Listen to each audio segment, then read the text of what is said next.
आज 10वीचा निकाल दुपारी 1 वाजता ऑनलाईन जाहीर होणार आहे। तत्पूर्वी राज्य माध्यमिक आणि उच्च माध्यमिक परीक्षा मंडळाची पत्रकार परिषद झाली। यात यंदाही कोकण विभागाचा निकाल सर्वाधिक म्हणजे 96.18% इतका जाहीर झालाय। तसंच मुलींच्या उत्तीर्णतेचं प्रमाण यंदा आणखी वाढलंय। नागपूर विभागाचा निकाल सर्वात कमी 83.67% इतका आहे। एकूण 10वीचा निकाल 88.74% इतका आहे। दुपारी 1 वाजता maharesults.nic.in, results.nic.in आणि examresults.net या वेबसाईटवरती निकाल पाहता येईल। तर 24 जूनला निकालाची मूळ प्रत शाळेमध्ये उपलब्ध होणार आहे।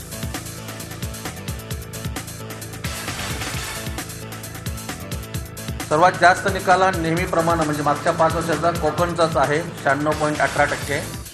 आणि यावेळी सर्वात कमी निकालाचा आहे जिल्हा विभाग आहे तो नागपूर विभाग आहे 83.67%। अपंग विद्यार्थ्यांचा निकाल आहे 85.72%। मुलींचा निकाल आहे 91.46, मुलांचा आहे 86.51, तो 4.95% जास्त आहे, म्हणजे मुलींचा निकाल जास्त आहे।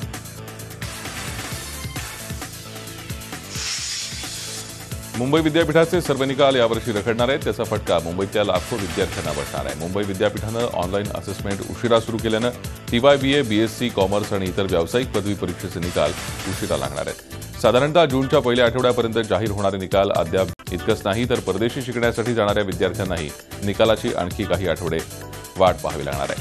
ऑनलाईन पेपर तपासणीला उशिरा सुरुवात झाल्यानं हे निकाल रखडणार आहेत।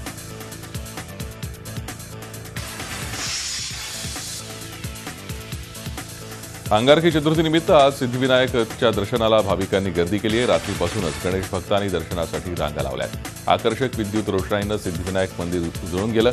गर्दीचा विचार करता मंदिर परिसरात सुरक्षेची चोख व्यवस्था करण्यात आली आहे। दर्शनादरम्यान कोणताही अनुचित प्रकार घडू नये यासाठी दक्षता घेण्यात आली आहे।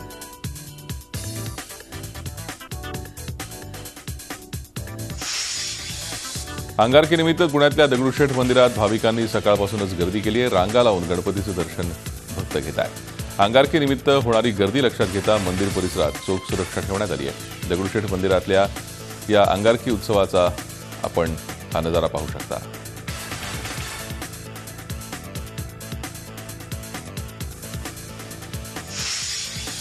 किरकोळ बाजारात भाज्या आणि डाळींच्या किमती पडल्यानं मे महिन्यात देशाचा महागाई दर 2.18%वर आलाय। एप्रिलमध्ये महागाई दर 2.99% इतका होता। मात्र खाद्यजन्य पदार्थांच्या किमतींमध्ये सातत्यानं घट पाहायला मिळतेय। 2012 नंतरचा हा सगळ्यात कमी महागाई दर आहे। 2012 पासून महागाई दरासंदर्भातली आर्थिक सूची केंद्र सरकारकडून जाहीर करण्यात येते। काल ही सूची जाहीर करण्यात आली। यात मे महिन्यात महागाई दर 2.18%वर आल्याचं सरकारनं नमूद केलंय। हा देशातला मागील 5 वर्षातला सर्वात कमी महागाई दर असल्याचंही सरकारनं स्पष्ट केलंय। गेल्या वर्षीच्या तुलनेत यावर्षी किरकोळ बाजारात खाद्यजन्य पदार्थांच्या किमती 1.5% पडल्या। त्याचा परिणाम महागाई दर कमी होण्यात झालाय। भाज्या आणि डाळींचे दर मोठ्या प्रमाणावर घटले तर फळांच्या दरात काही प्रमाणात तेजी पाहायला मिळाली। याचबरोबर कपडे, घरं, इंधन आणि विजेचे दरही काही प्रमाणात खाली आले, ज्यामुळे महागाई दर कमी झाला असंही सरकारनं जाहीर केलेल्या आर्थिक सूचीत म्हटलंय। जून ते सप्टेंबर 2017 या काळात भारतात जर 70% पाऊस झाला तर महागाई आणखी नियंत्रणात येईल। कर्जमाफीच्या निर्णयाचं श्रेय कुणी उडाण टप्पून घेऊ नये असा टोला आणत आघाडी सरकारच्या काळात कर्जमुक्ती करा अन्यथा चालते व्हा, देता की जाता या घोषणा शिवसेनेच्याच होत्या हे कुणी विसरू नये असा टोला खासदार संजय राऊत यांनी लगावलाय। शिवसेना पक्षप्रमुख उद्धव ठाकरे यांनी गेल्या 15 वर्षापासून कर्जमुक्तीचा लढा सुरू केलाय। त्यामुळे कर्जमुक्तीचं श्रेय फक्त शिवसेनेलाच जातं असंही खासदार संजय राऊत म्हणाले। शिवसेनेचा राज्य सरकारला तत्परतः पाठिंबा असल्याची घोषणा त्यांनी केली आहे।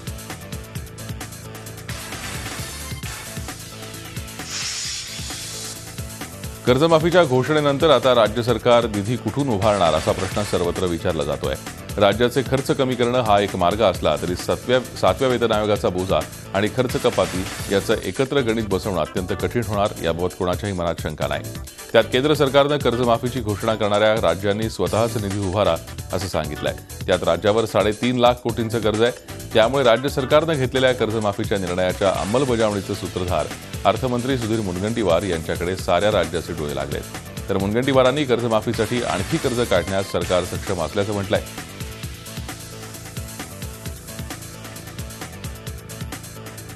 आम्ही नॉन टॅक्स रेव्हेन्यू, आमचा करेतर महसूल हा सुद्धा देशामध्ये सर्वात जास्त आहे, 16,000 कोटी यावर्षी. याला आम्ही 25,000 कोटीपर्यंत पोचवू शकतो. नॉन बँकिंग फायनान्स कॉर्पोरेशन, ज्या माध्यमातून PLAमध्ये साधारणतः मोठी रक्कम आपल्यापाशी आहे. PLAमध्ये असणारी रक्कम सध्या आता आपल्याला ताबडतोब कर्जमुक्तीसाठी काही निधी उपलब्ध करावा लागेल. आपण हा करू. सांगली जिल्ह्यातील बहे गावात कॉलेज तरुणांच्या 2 गटात जोरदार हाणामारी घडली आहे. यात कॉलेज तरुणांनी 4 गावकऱ्यांवरही हल्ला केला. हाणामारीत 4 जण गंभीर जखमी झाले. जखमींना इस्लामपूरच्या खासगी रुग्णालयात भरती करण्यात आलाय. फिल्मी स्टाईलनं या हाणामारीत लोखंडी गज आणि लाठ्यांचा वापर करण्यात आला. त्याचबरोबर सचिन पाटील नावाच्या सैनिकानं हवेत गोळीबारही केला. बहे आणि हुबलवाडी गावातील कॉलेज तरुणांमध्ये झालेल्या वादावादीचं रूपांतर मारामारीत झालं. या घटनेनंतर पोलिसांचा मोठा बंदोबस्त घटनास्थळी दाखल झाला असून बहे आणि हुबलवाडी या गावात तणावाचं वातावरण आहे. सैनिकांना हवेत गोळीबार केल्याचा तपास पोलीस करतायत. तर या संदर्भात इस्लामपूर पोलिसात गुन्हा दाखल करण्यात आला आहे.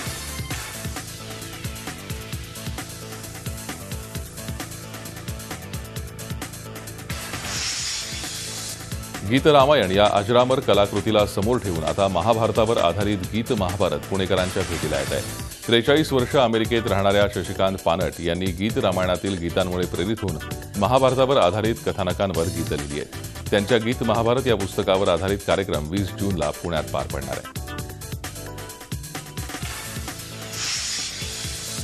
राज्य सरकारनं अल्पभूधारक शेतकऱ्यांना कर्जमाफ केल्याबद्दल एपीएमसी मार्केटमध्ये माथाडी कामगार आणि व्यापारी वर्गानं जल्लोष केला. यावेळी फटाके फोडून पेढे वाटून आनंद साजरा करण्यात आला. राज्य सरकारनं दिलेली आश्वासनं त्वरित पूर्ण करून शेतकऱ्यांना कर्जमुक्ती देण्याची मागणी यावेळी माथाडी कामगार युनियनकडून करण्यात आली. तसंच स्वामीनाथन आयोगाची अंमलबजावणी करण्याची मागणी करण्यात आली. भारताला कोळसा आयात करण्याची गरज नाही. 83,100 मेगावॅट वीज कोळशावर आधारित होते. मागील सरकारमध्ये आत्मविश्वास कमी होता, त्यामुळे थर्मल कोल आयात करत होतो. आता मात्र आवश्यकता नाही, असं मत केंद्रीय ऊर्जा मंत्री पियुष गोयल यांनी व्यक्त केलं. तसंच गोशाळांमध्ये बायोगॅस युनिट बसवलं जाणार असून त्यातून गोशाळांच्या उत्पादनात वाढ होईल, असंही त्यांनी म्हटलंय.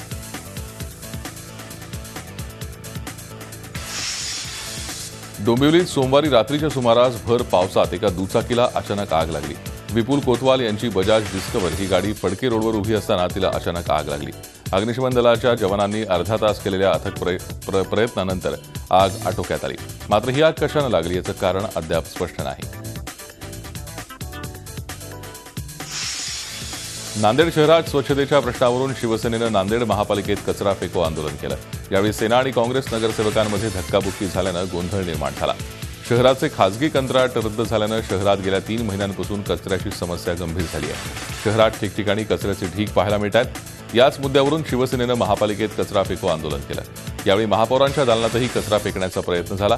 तर काँग्रेस नगरसेवकांनी शिवसेनेच्या विरोधी पक्षनेत्यांच्या दालनात कचरा टाकल्यानं सेना आणि काँग्रेस नगरसेवकांमध्ये धक्काबुक्की झाली.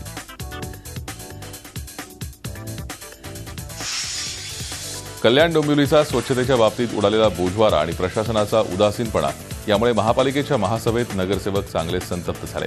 याबाबत प्रशासनाला धारेवर धरत सफाई कर्मचाऱ्यांच्या उपस्थितीबाबत टीकेची झोड उठवली. पालिकेचे सफाई कर्मचारी नेहमीच आपल्या गैरहजेरीमुळे चर्चेत असतात, असा आरोप माजी महापौर वैजयंती घोलप यांनी केला. त्यासाठी त्यांनी अजय सावंत या सफाई कर्मचाऱ्याची पोलखोल केली. अजय सावंतच्या वाढदिवसाचे बोर्ड शहरात लागल्यानंतर त्याची चौकशी केली असता तो पालिकेचा सफाई कर्मचारी असल्याचं लक्षात आलं. कधीही कामावर न दिसलेला अजय सावंत हा बांधकाम व्यावसायिकही असल्याचा गौप्यस्फोट माजी महापौरांनी केला. दरम्यान अजय सावंत यांच्याशी संपर्क साधला असता मी सफाई कामगार आहे आणि रेग्युलर कामाला जातो. बांधकाम व्यवसाय हा आमचा खानदानी असून आईच्या नावावर आहे आणि मी मूळचा भूमिपुत्र असून आईवडिलांच्या नावावर जमिनी आहेत, हे त्यानं कबूल केलं. मात्र कॅमेऱ्यासमोर बोलण्यास नकार दिला. दरम्यान अजय सावंतच्या गैरहजेरीवरून जोरदार चर्चा रंगू लागल्यावर उपायुक्तांनी यासंबंधीच्या चौकशीचे आदेश दिले.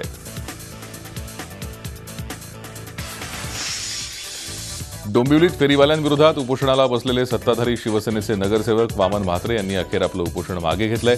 महापौर राजेंद्र देवळेकर यांनी प्रशासनाला धारेवर धरत रोजच्या रोज कारवाईचे आदेश दिले. तसं पत्रही प्रशासनाकडून देण्याचं आश्वासन मिळाल्यानंतर म्हात्रे यांनी उपोषण मागे घेतलंय. अंबरनाथ शहराला पावसानं झोडपून काढलं. सोसाट्याच्या वाऱ्यासह कोसळलेल्या पावसानं शहरातील सखल भागात पाणी साचलं. कल्याण बदलापूर महामार्गावर पाणी साचलं होतं. या महामार्गाशेजारी असलेल्या नाल्याची पालिकेनं केलेली सफाई करून नाल्यातील कचरा हा रस्त्यावर ठेवला होता. पाऊस आल्यानं हा कचरा आणि गाळ पुन्हा नाल्यात गेला आणि नाल्यातलं पाणी महामार्गावर आलं. रायगडकरांची मान्सूनची प्रतीक्षा अखेर संपली आहे. सोमवारी रात्री जिल्ह्याच्या अनेक भागात पावसाच्या जोरदार सरी कोसळल्या. रात्री उशिरा अलिबागसह श्रीवर्धन, मुरुड, म्हसळा, खालापूर या तालुक्यांमध्ये दमदार पाऊस झाला. विजेचा कडकडाट आणि ढगांच्या गडगडाटासह आलेल्या पावसानं हवेत चांगलाच गारवा निर्माण झालाय. 2 तास बरसलेल्या पावसानं सखल भागात पाणी साचलं होतं. मात्र या पावसानं जिल्ह्याच्या अनेक भागातील वीज पुरवठा खंडित झाला. सकाळपासून पावसानं विश्रांती घेतली आहे. मागील 2 दिवसांपासून जिल्ह्यात ढगाळ वातावरण होतं. त्यामुळे पाऊस कधी सुरू होतोय याची प्रतीक्षा रायगडकरांना होती. मान्सून हळूहळू महाराष्ट्र व्यापतोय. कोकणातून आता मान्सूननं मध्य महाराष्ट्राकडे कूच करायला सुरुवात केली आहे. महाराष्ट्रातील सर्वोच्च शिखर असलेल्या कळसुबाईच्या शिखरावरही मान्सूनचं आगमन झालंय.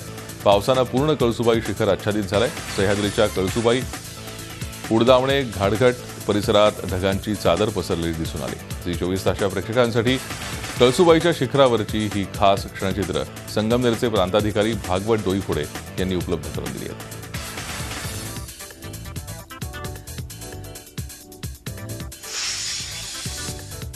महाराष्ट्राचं लोकवैभव असलेल्या वारी सोहळ्याला काहीच दिवस उरलेत. जगद्गुरू संत तुकाराम महाराजांच्या पालखीचं 16 तारखेला प्रस्थान होत आहे. त्यामुळे देहू संस्थानची लगबग सुरू झाली आहे. संस्थानकडून तुकाराम महाराजांच्या पालखीसह रथाला चकाकी देण्याचं काम पूर्ण झालंय. मंदिरासह परिसर स्वच्छ करण्याचंही काम सुरू झालंय. मुस्लिम कारागीर रथ साफ करण्याचं काम करतायत, हे विशेष. वारी सोहळ्याचा प्रत्येक क्षण तुम्ही झी 24 तास सोबत पाहू शकणार आहात.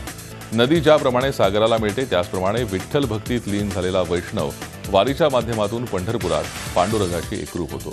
महाराष्ट्रात वारी म्हणजे मोठा आध्यात्मिक सोहळा आहे. महाराष्ट्राच्या जीवनाला नैतिकतेचं अधिष्ठान देणारा हा सोहळा आता अवघ्या काही दिवसांवर येऊन ठेपलाय.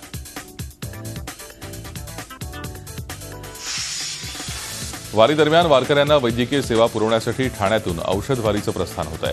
26 जून रोजी ही औषध वारी पंढरीच्या दिशेकडे रवाना होईल. पांडुरंगांच्या ध्यासापोटी हजारो मैल अंतर पायी प्रवास करणाऱ्या वारकऱ्यांची शुश्रूषा करण्यासाठी ठाण्यातील सेवाभावी डॉक्टर ओमप्रकाश शुक्ल यांच्या नेतृत्वात ही औषध वारी काढण्यात येते. त्यांच्यासोबत जवळपास 25 कार्यकर्त्यांचा फौजफाटा आहे. गेल्या 35 वर्षांपासून ही औषध वारी निघतीये. वारकरी सेवा हीच ईश्वर सेवा या भावनेनं हे सेवेकरी दरवर्षी या वारीत सामील होतात. या वारीचं काम अंतिम टप्प्यात आलंय. वारी दरम्यान सांधेदुखी, पायाला सूज येणं, जुलाब, खोकला, त्वचाविकार, ताप, अशक्तपणा, मलेरिया अशा आजारांचा सामना वारकऱ्यांना करावा लागतो. त्यावेळी ही औषध वारी या वारकऱ्यांना मोफत वैद्यकीय सेवा पुरवते. श्री ज्ञानदेव सेवा मंडळ ठाणे ही संस्था आहे. ही गेले 35 वर्ष वारकऱ्यांच्यासाठी सेवा करते. वारकरी ज्यावेळेला पंढरपूरच्या वारीला जात असतात त्यावेळेला त्यांना खरं तर वारीत चालताना पुष्कळ वेळा काही दुखापत होते, काही आजारपण येतात. तर त्यासाठी आमचे जे पूर्वापार जे संस्थापक वगैरे हे जे सगळे आहेत यांनी हा छोट्याशा प्रमाणात उपक्रम सुरू केला आणि नंतर त्याचं पाहता पाहता हे एवढं जे तुम्ही बघताय ते मोठं स्वरूप झालेलं आहे. पायी 260 किलोमीटर चालल्यामुळे गुडघे सुजणं, पाय सुजणं, खोकला, ताप, जुलाब होऊन डोळे खोल जाणं, जीभ एकदम कोरडी पडणं अशा कंडिशनमध्ये त्या लोकांना तिथे आम्हाला जाणवलं की सलाईन आणि IV फ्लुइड्सवर आपण द्यायला पाहिजे. भारी भारी अँटीबायोटिक्स त्याच्यामध्ये घालायला पाहिजे. कारण केवळ सलाईन लावून उपयोग होत नाही. त्याच्यावर त्याला पोषक अशी औषधं पाहिजेत की ज्याने ते आपण आजार दूर करू शकू. मग ती आयडियानंतर आम्ही सगळ्यांनी मग टीम वाढवली आणि प्रत्येक वर्षी मग काही सिस्टर्स, डॉक्टर्स अशी टीम वाढत गेली आणि आज तिथे आम्ही रोडवरती साप चावलेला, विंचू चावलेला अशा रुग्णांसुद्धा बरं करतो. वेस्ट इंडिज दौऱ्यापर्यंत भारतीय संघाचे कोच म्हणून अनिल कुंबळे यांना मुदतवाढ देण्यात आली आहे. टीम इंडियाचा कर्णधार विराट कोहली आणि संघाचे कोच अनिल कुंबळे यांच्यातील वादाच्या प्रकरणाची चर्चा ताजी असतानाच कुंबळे यांना मुदतवाढ देण्यात आली आहे. प्रशासकीय समितीचे अध्यक्ष विनोद राय यांनी मुदतवाढ देण्याचं स्पष्ट केलंय. अनिल कुंबळे यांचा 1 वर्षासाठी असलेला करार संपुष्टात आलाय. मात्र काही तांत्रिक कारणांमुळे प्रक्रियेला उशीर झाल्याचं राय म्हणाले.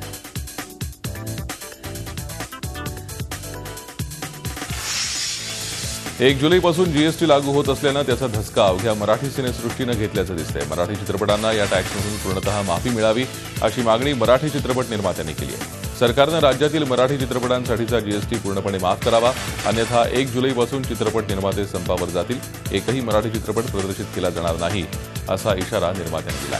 मराठी चित्रपट जिवंत ठेवायचा असेल तर यावर त्वरित सरकारनं गांभीर्यानं दखल घेत कारवाई करावी अशी मागणी अखिल भारतीय चित्रपट महामंडळाचे अध्यक्ष मेघराजे राजे भोसले यांनी केली आहे.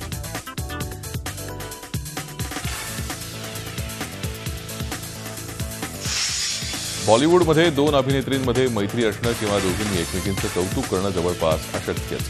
मात्र आलिया भट्ट आणि श्रद्धा कपूर यांच्यातली केमिस्ट्री काहीशी वेगळी आहे. श्रद्धा कपूर आलियाच्या खूपच प्रेमात दिसते. आलियाचा एकूण ॲटिट्यूड आणि तिचा उत्साह पाहून आपल्याला प्रेरणा मिळत असल्याचं श्रद्धा कपूर म्हणते. आलियानं आतापर्यंत केलेले प्रत्येक सिनेमे आपल्याला आवडल्याचं श्रद्धा सांगते. रामगोपाल वर्मा आणि वाद हे जणू समीकरणच झालंय. सतत वादग्रस्त वक्तव्य करून चर्चेत राहणारा दिग्दर्शक रामगोपाल वर्मा पुन्हा एकदा वादाच्या भोवऱ्यात अडकलाय.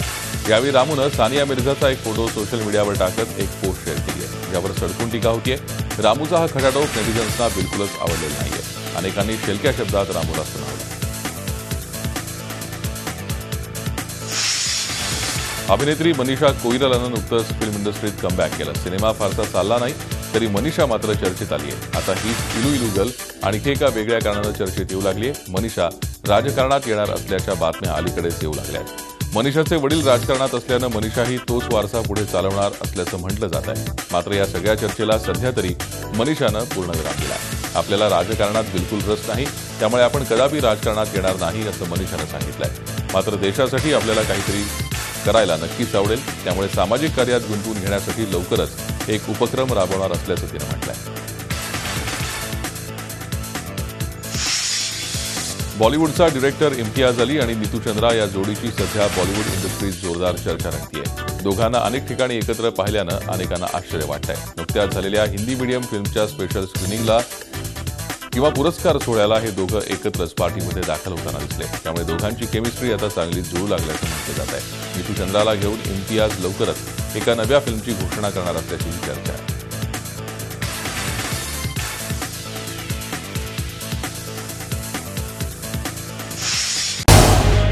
झी 24 तास रहा एक पाऊल पुढे.